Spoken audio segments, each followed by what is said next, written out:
Sirach 1. Ang tanang kaalam nagikan sa Ginoo ug ang kaalam anaa kaniya hangtod sa kahangturan. Kinsay makaihap sa mga tulo sa ulan o sa balas diha sa kabaybayunan? Kinsay makaihap sa mga adlaw sa eternidad? Unsa makahabog ang kapanganuran? Unsa kalapad ang kalibutan? Unsa baka kalalom ang lawod?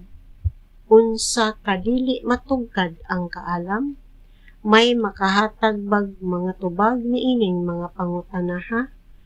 Ang kaalam unang gibuhat kay sa bisan unsang butang.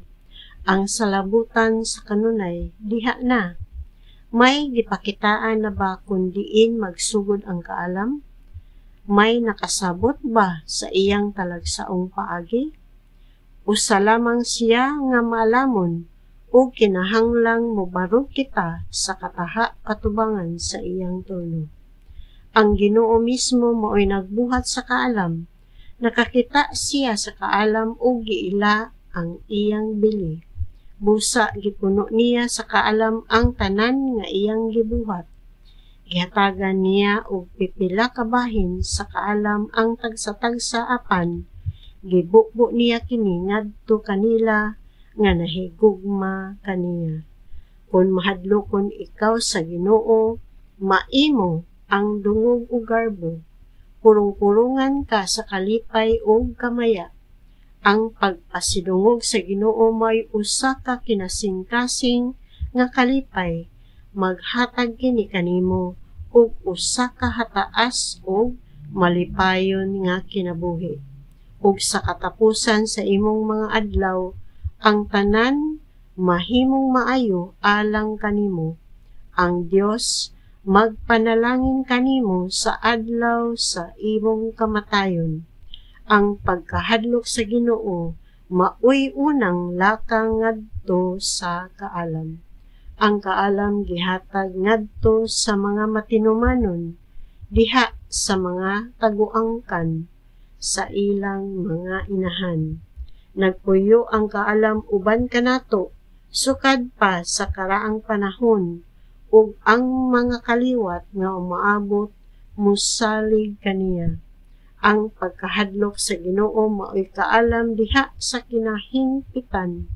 Mutagbaw siya kanato sa hingpit pinaagi sa iyang mga gasa, ug magpuno sa atong mga panimalay ug sa atong mga kamalig sa tanan nga gipangandoy sa atong mga kasing-kasing.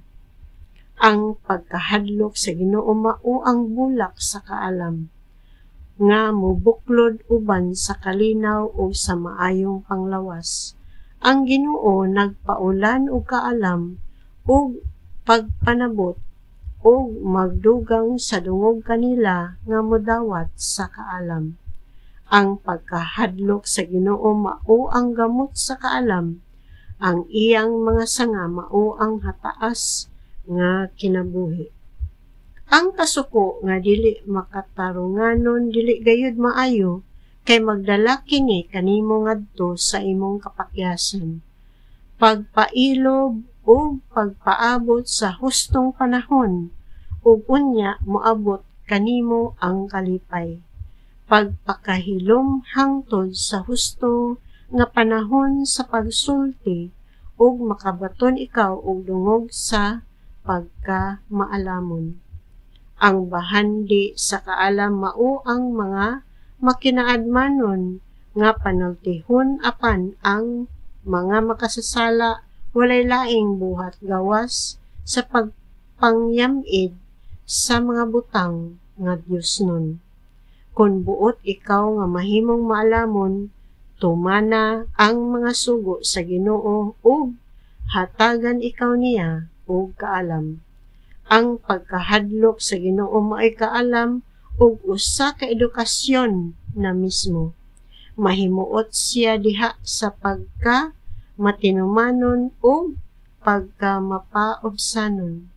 Padayon sa pagbaton og kahadlok sa Ginoo ug himua kini sa tibuok nimong kasing-kasing. pagmatngon mahitungod sa imong isulti ug ayaw pagpakaaron ingnon. Ayaw pag ginarguso kay tingali unyag musagamak ka o maulawan.